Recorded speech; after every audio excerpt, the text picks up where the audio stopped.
সুন্দর করে রেডি হয়ে ছোট ভাইয়ের জন্য খাবার নিয়ে যাচ্ছি। তার অনার্সের পরীক্ষা চলতেছে। সে রসমালাই আর শুটকি রান্না করা খেতে চাইছে, তার জন্য এই যে রসমালাই আর শুটকি নিয়ে যাচ্ছি ধানমন্ডি থেকে পুরান ঢাকা।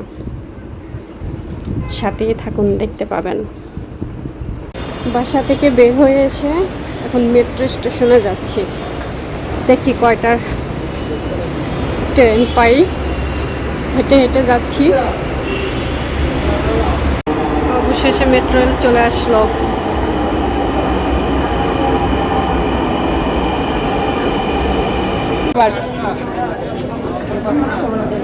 তুই খাইস আর একজনের দিস।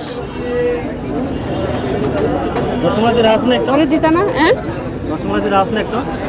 ওর জন্য রাখছি শুধু কয়েকটা।